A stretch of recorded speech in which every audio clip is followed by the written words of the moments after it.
안녕하세요. K감동 피플입니다. 앞으로의 세계는 한국어가 중심이 될 것입니다. 처음 이 말을 들었을 때 예일대학교 강의실에 있던 학생들은 웃음을 참지 못했습니다. 설마요, 교수님. 하지만 강의가 끝날 무렵 그들의 표정은 하나같이 진지하게 변해 있었습니다. 도대체 무슨 일이 있었던 걸까요? 화면은 뉴욕 맨해튼 한복판의 회색빛 고층 건물들을 배경으로 서서히 전환된다. 고요하고도 바쁜 도시.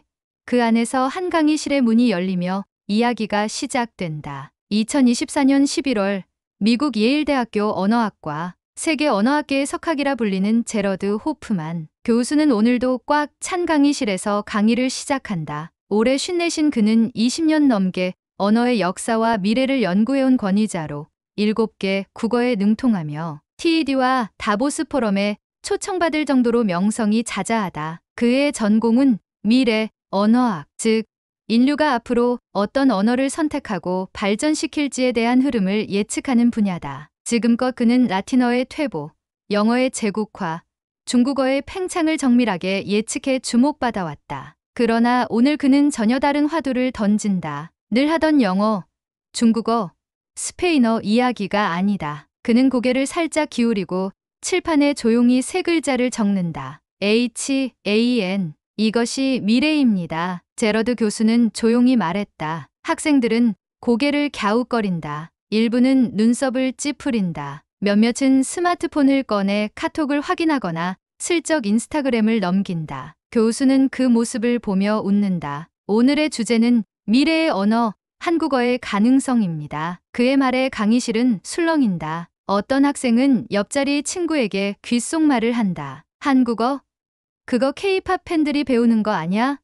또 어떤 이는 웃으며 말한다. 너무 어려워서 한 번 하다 포기했는데. 제러드는 그 모든 반응을 예상했다는 듯 천천히 교탁에 놓인 파일을 펼쳤다. 거기에는 지난 10년간 전 세계 한국어 학습 인구 증가 추이, 기술 산업과 언어 사용의 상관관계, 글로벌 문화 콘텐츠의 언어 기반 분석 등 방대한 자료가 들어 있었다. 그는 천천히 입을 열었다. 제가 이 주제에 관심을 가지게 된 건 2019년이었습니다. 내 제자 중 한 명이 삼성전자에 취직하게 되면서 기술 현장에서의 언어를 연구 주제로 제안했죠. 저는 처음엔 단순히 흥미 위주의 소재라고 생각했습니다. 하지만 자료를 보면 볼수록 한국어는 단순한 문화 언어가 아니라 기술 언어이자 미래 언어로서의 성격을 갖추고 있었습니다. 그가 리모컨을 눌러 스크린을 켜자 세계 주요 언어의 데이터 연결량과 사용빈도 그래프가 떠올랐다. 놀랍게도 한국어는 일본어와 프랑스를 제치고 7위에 올라 있었고 최근 5년간 성장률은 세계 2위였다. 학생들 중 일부는 그제야 자세를 고쳐 앉기 시작했다. 여러분, 제가 묻겠습니다. 교수는 강단에서 내려와 앞줄 학생에게 다가갔다. 여러분은 인공지능을 믿나요? 자율주행차를 타본 적 있나요? 스마트폰으로 결제하고 병원에서 AI 진단을 받아본 적이 있나요? 학생들이 고개를 끄덕이자 교수는 손을 펼쳤다. 이 모든 기술이 한국어 기반 플랫폼에서 개발되고 있고 한국 기업들이 주도하고 있다는 사실 알고 있었나요? 침묵, 그리고 흠칫 놀란 듯한 반응. 교수는 이어 말했다. 한국어는 더 이상 K-팝 팬들을 위한 언어가 아닙니다. 지금 이 순간에도 기술, 문화, 의료, 교육의 전면에서 움직이는 실전 언어입니다. 교수는 마지막으로 학생들에게 질문을 던졌다. 여러분이 생각하는 미래의 언어는 무엇입니까? 강의실 안에 정적이 흐른다. 이제는 단 한 명도 휴대폰을 들여다보지 않는다. 모든 시선이 스크린과 교수의 입술을 향하고 있다. 제러드 호프만 교수는 강의실 안을 가만히 둘러봤다. 첫 시간 특유의 긴장감과 의심, 그리고 약간의 비웃음. 그는 이런 반응이 익숙하다. 새로운 개념을 던졌을 때 나오는 인간의 본능적인 방어 반응이다. 좋습니다. 여러분이 한국어를 의심하는 이유는 충분히 이해합니다. 어렵고 낯설고 쓸모없어 보일 수도 있겠지요. 그는 곧 노트북을 연결해 PPT를 넘긴다. 다음 슬라이드는 한국어 학습 동기 변화 그래프였다. 초창기엔 K-팝,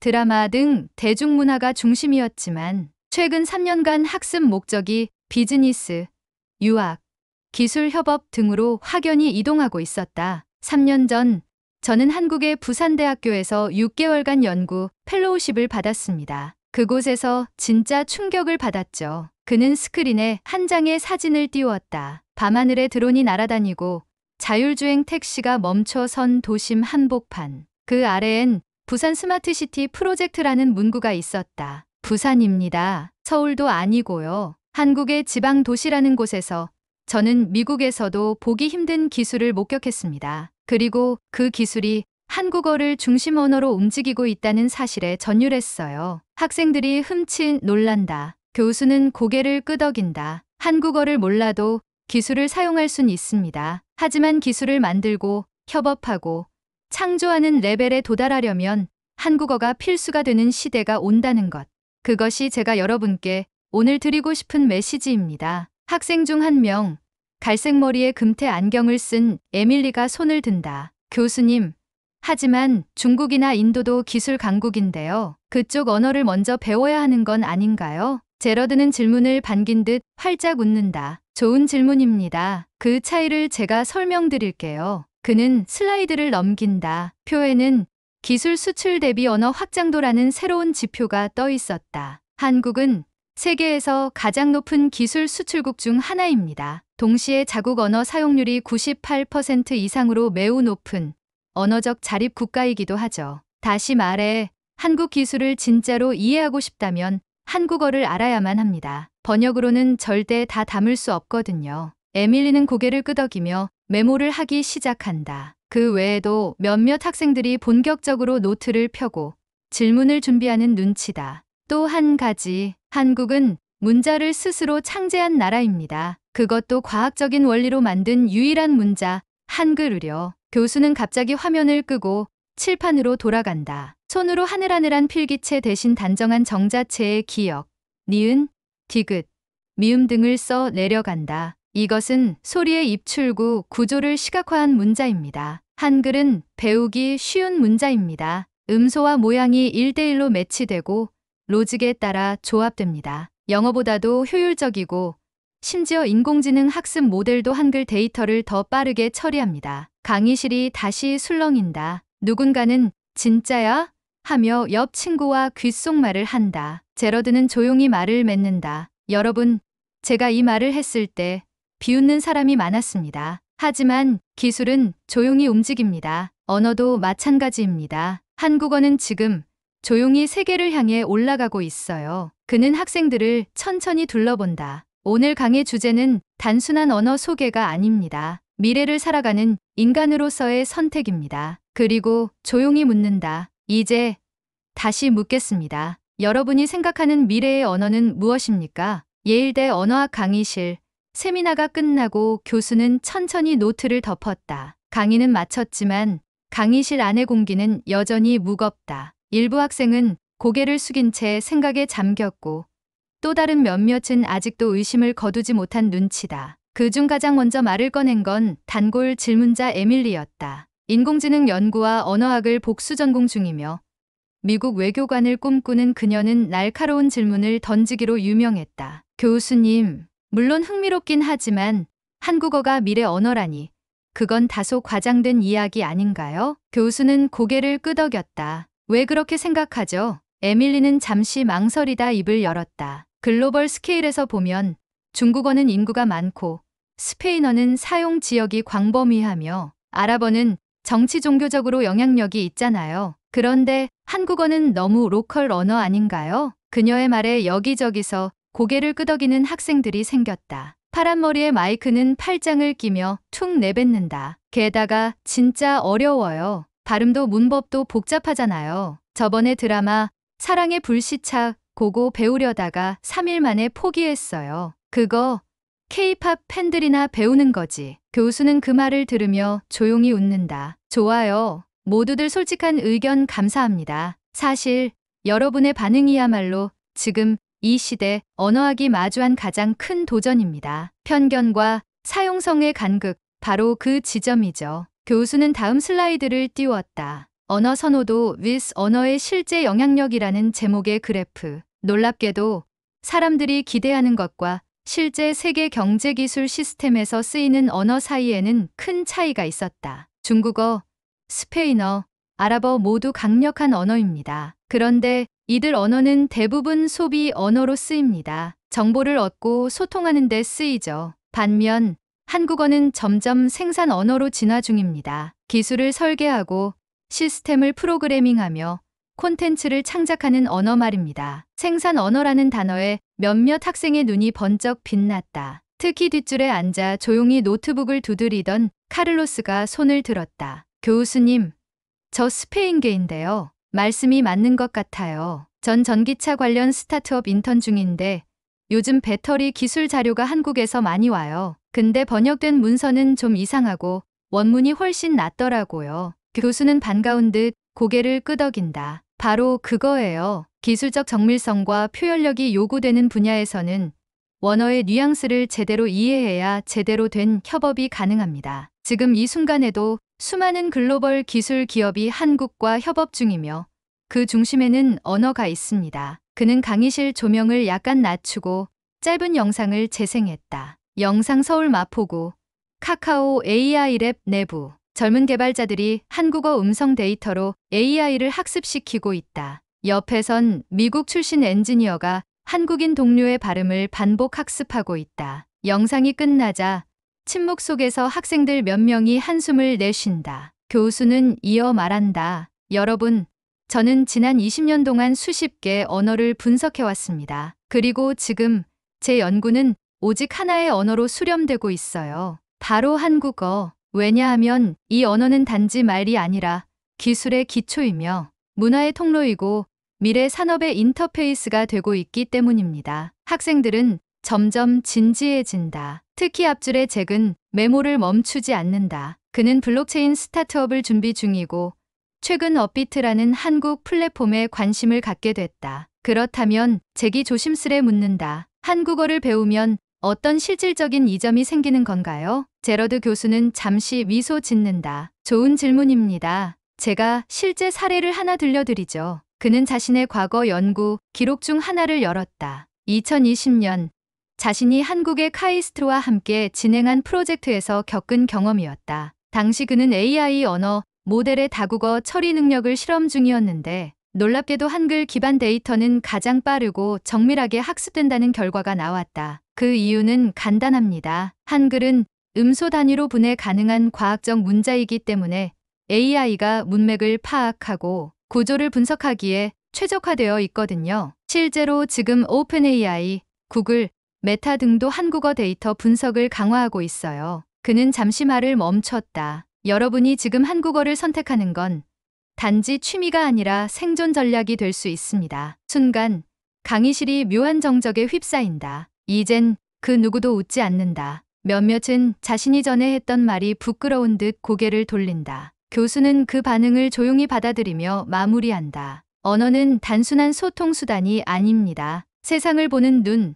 시스템을 해석하는 키, 그리고 여러분이 미래를 설계할 때 손에 쥐고 있어야 할 도구입니다. 한국어가 그 도구가 될 수 있다는 가능성, 이제 조금은 보이시나요? 예일대학교 강의실의 조명이 서서히 어두워지고 스크린에 하나의 슬라이드가 떠오른다. 단순한 로고들이 아닌 세계를 이끄는 기업들의 상징이 차례로 등장한다. 삼성, LG, 하현대, SK, 네이버, 카카오. 제러드 호프만 교수는 천천히 입을 열었다. 여러분, 이 기업들 중 몇 개가 한국 기업인지 알고 있습니까? 학생들 사이에서 작게 수군거림이 일었다. 대부분은 삼성, 현대까지만 알고 있었고 나머지는 처음 듣는 이들도 있었다. 그렇습니다. 이 기업들은 모두 대한민국에서 시작되었고 현재는 전 세계를 무대로 기술을 선도하고 있는 글로벌 리더들입니다. 그는 리모컨을 눌러 다음 슬라이드를 넘긴다. 글로벌 테크놀로지 인덱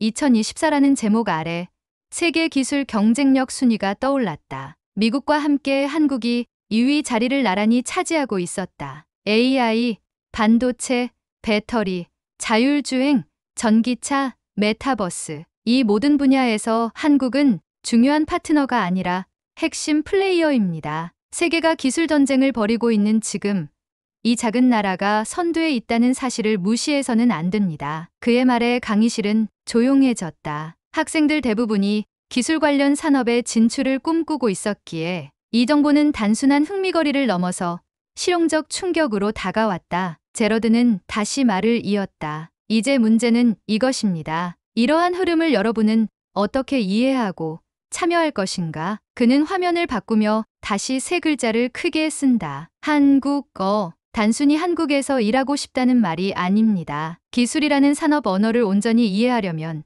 그 기술이 만들어지는 현장의 언어를 아는 것이 필수입니다. 삼성의 반도체 R&D 문서, 현대차의 모빌리티 로드맵, 네이버 클라우드의 API 가이드라인 모두 한국어로 작성되며 그 안에 담긴 의도와 논리는 번역으로는 완전히 전달되지 않습니다. 그는 과거의 실험 하나를 소개했다. 동일한 기술 매뉴얼을 한국어 원문과 영어 번역본으로 AI에게 학습시켰을 때 한국어 데이터를 학습한 쪽이 문제 해결 정확도가 23% 더 높았다는 결과였다. 왜일까요?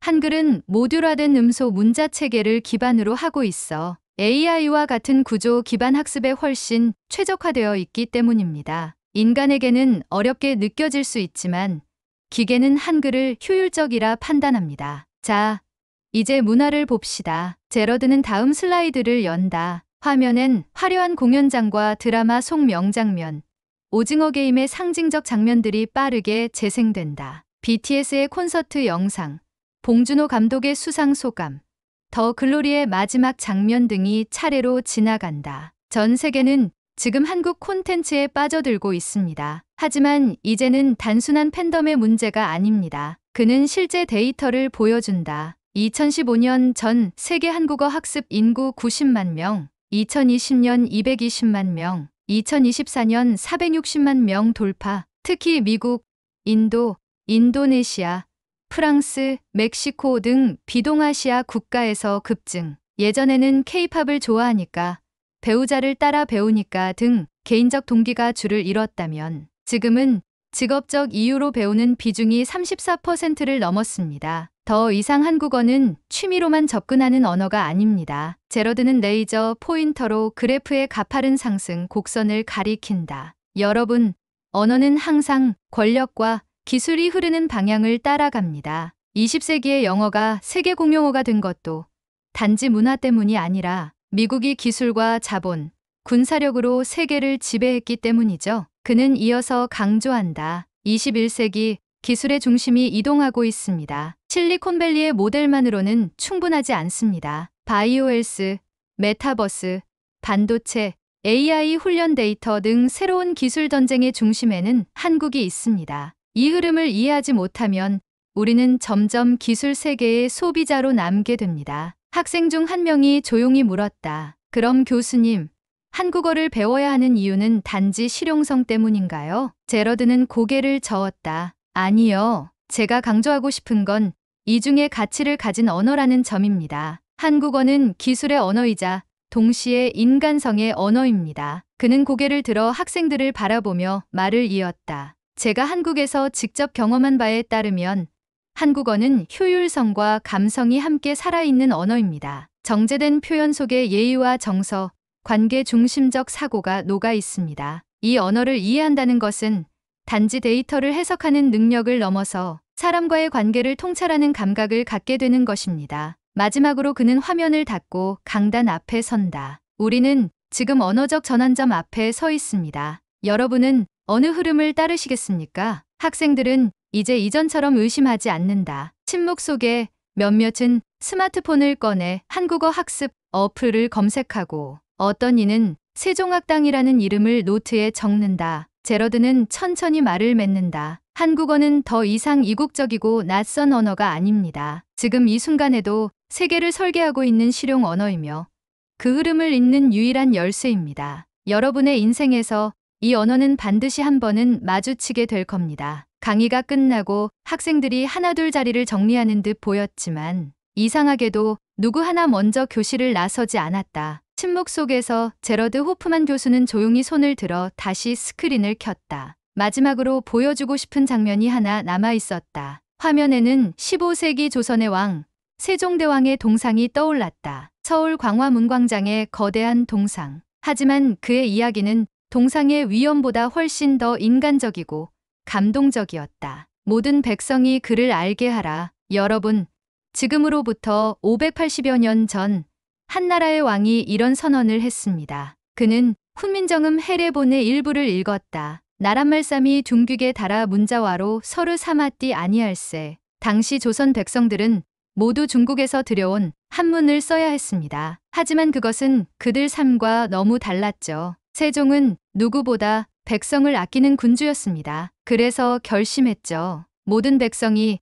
자신의 생각을 글로 표현할 수 있는 나라를 만들자. 그는 화면에 한글 자음과 모음을 하나씩 띄웠다. 기역, 니은, 디귿, 미음, 시옷, 아, 오, 우, 으, 이. 이것은 단지 글자가 아닙니다. 소리의 구조를 본떠 만든 세계에서 유일무이한 문자 체계입니다. 사람의 발음, 기관을 시각화한 문자, 논리와 과학으로 창제된 문자, 문맹 없는 세상을 만들기 위해 왕이 직접 만든 문자입니다. 그는 화면을 끄고 학생들을 바라봤다. 교수의 강의가 끝나자 앞줄에 앉아 있던 에밀리가 조심스럽게 손을 들었다. 교수님, 사실 지난 학기까지만 해도 한국어는 그저 트렌드일 뿐이라고 생각했어요. 근데 오늘 강의를 듣고 아니, 그냥 한국이라는 나라에 대해 처음으로 진심으로 알고 싶다는 생각이 들었어요. 그 옆에 있던 잭도 말했다. 지금까지 제가 배운 언어 중에 이런 이야기를 가진 언어는 없었어요. 그냥 말이 아니라 이건 철학이고 문화고 하나의 생명이에요. 제러드는 미소 지었다. 누군가 처음으로 진심으로 언어를 느끼기 시작했을 때 그것은 교수로서 가장 큰 보람이었다. 언어는 단순한 도구가 아니다. 그것은 생각을 담는 그릇이며 세상을 보는 렌즈다. 그리고 한글은 미래를 읽는 또 하나의 방법이다. 기술과 문화가 하나로 흐르는 이 시대, 한국어는 더 이상 선택이 아니며 한글은 미래를 살아가기 위한 생존의 언어라 생각이 들면서 오늘의 이야기를 마치겠습니다. 구독자 여러분, 오늘 사연은 어떠셨는지요? 마지막으로 1초면 충분한 구독과 좋아요를 부탁드리며 늘 건강하시고 마음 따뜻한 영상으로 다시 찾아뵙겠습니다. 지금까지 K감동 피플이었습니다.